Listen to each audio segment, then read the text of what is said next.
Hi, so before we get started, I'd just like to ask you, if you're new here, please consider subscribing to the channel, and also at the end of the video, please consider give it a thumbs up if you found it useful. Also, leave a comment below on ways to and suggestions and ways to improve this video moving forward. Let's go.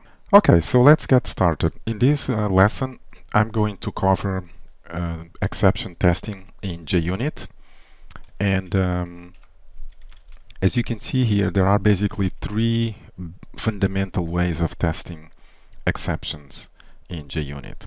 One is using the expected exception. The other one is using the try-catch idiom.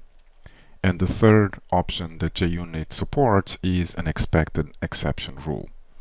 So we're going to cover these three fundamental options or ways of testing exceptions in JUnit, and we will cover the pros and cons of each of these three options. So I've got here a very simple class, test class, and basically this test is testing a I have here an example which is a class under test, and this class under test is obviously a very simple contrived example, and it's got three methods that throw an NPE, an array index out of bounds exception, and there is here a third method that throws also an array index out of bounds exception. Okay, so now let's cover the first option and see what are the pros and cons of this option.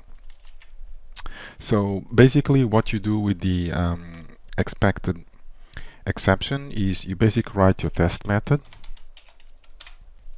and what you do is you tag it with the type of the exception that you are expecting.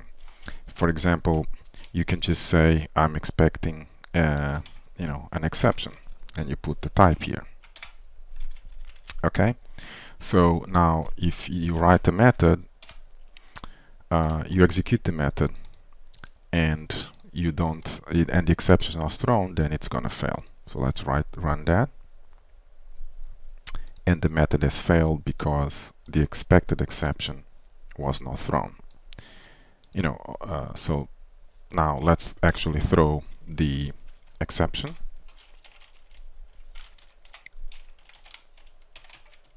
So let's throw the exception with some full message. It doesn't really matter, and let's just add the exception to the method signature, and let's run it again, and notice that the method has passed. Okay, so but obviously this is a very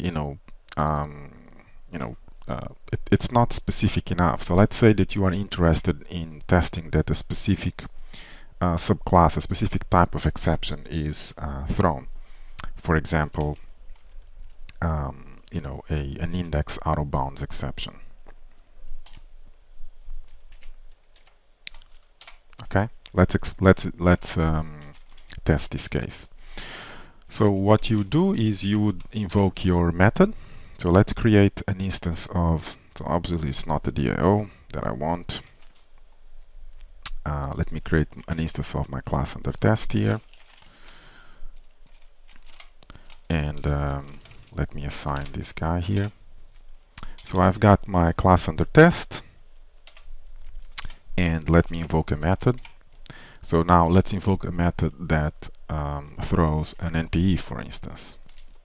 So because I'm invoking a method that throws an NPE, but I'm expecting an index out of bounds exception, then the test should still fail. Okay, so it's failing because you are expecting this exception type to be thrown, but a different exception type was thrown. So obviously now if I invoke the method that throws the expected exception type, then the test should pass. Okay, so this is a very convenient way of testing a method in production code for which you are expecting that a certain exception type is thrown. There are basically two limitations. Firstly, you cannot assert against the message of the exception.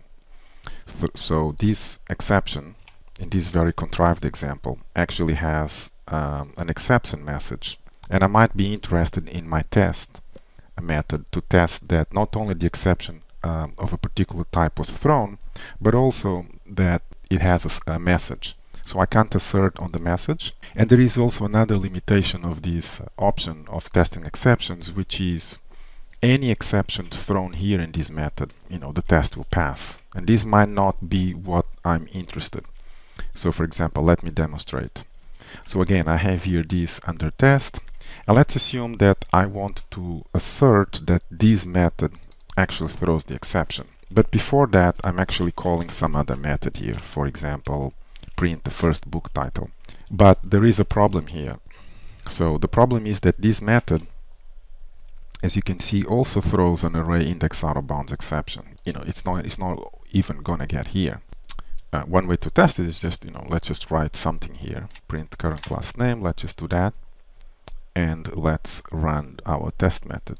Okay, so the test passed because the index out of bounds exception was thrown, but notice that it never got to our method here, which is printing, this message in to standard out. Okay, so the second method or option is using the try-catch idiom. So this is option 2, using the try-catch idiom. So let's add a test method, and this test method, let's just call showcase the exception handling or exception testing using try-catch idiom. So essentially what you do is get your class under test, and you invoke the method that throws the exception, and you surround it with a try-catch block and you catch the exception of the type that you are testing or that you're expecting to be thrown.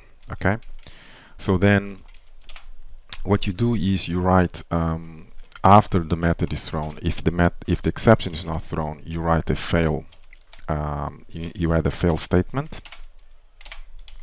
And this fail statement, basically, typically you write a message that mentions that the exception type that you are expecting to be thrown, expect an exception, blah blah blah, to be thrown, and also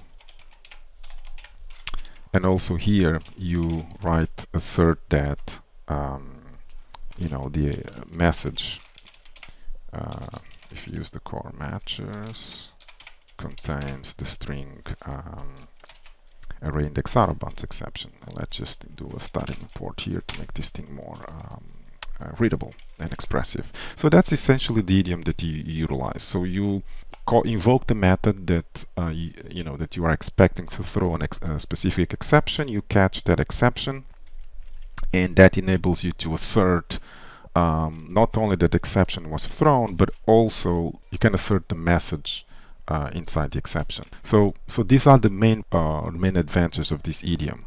It enables you to assert on the message. So another advantage of this method is that I can be very specific on the method that I'm expecting an exception to be thrown. So unlike the previous case where any method in the test would throw an exception and I would not know which, here I can be very precise and I'm saying only if this method throws an exception the test will pass. For example, if I'm calling this other method that throws an exception, output it outside of the try-catch block, and if this method throws an exception, then the test will fail and I will know immediately why. For example, let's run this to demonstrate. So notice that the test failed because there was an index out of bounds exception thrown here outside of my try-catch block. So this idiom enables me to be very precise, and also to now if I run this method it will pass, and I can also assert that not only the exception is thrown, but it was thrown with a specific message. So the third and last way of testing exceptions in JUnit is to use the ExpectedException rule idiom. So you basically declare a rule These rules must be public, by the way.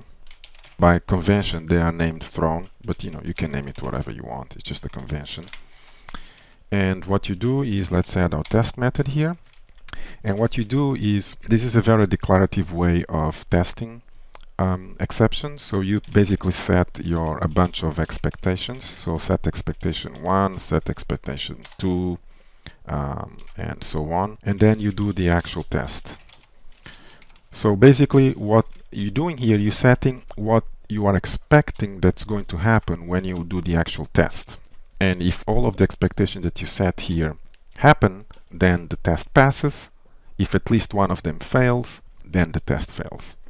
And this way of declarative setting expectations before you do the actual test is very common in mocking frameworks like Mockito, which we will cover in the next course. So let me set a bunch of expectations here to illustrate. So what we've been testing is that an array index out of bounds exception is thrown. So that's my first expectation. And also that it is thrown with a specific message, that it contains an array index out of bounds exception. And now I'm going to do my actual test and throws an array index out of bounds exception. So basically I'm expecting that when I invoke this test, that it will throw this exception type and that the message of the exception will contain this string. Okay, so let's run and see what happens. So notice that it passed. Let's say that I'm expecting that the array index out of bounds exception is thrown, but I invoke a method that throws an NPE, then the test should fail. And it fails saying that I'm expecting an array index out of bounds exception, but I actually got an NPE. Okay, so this concludes the 3 options that JUnit supports for exception testing. So I hope you found this video useful. Thanks for watching.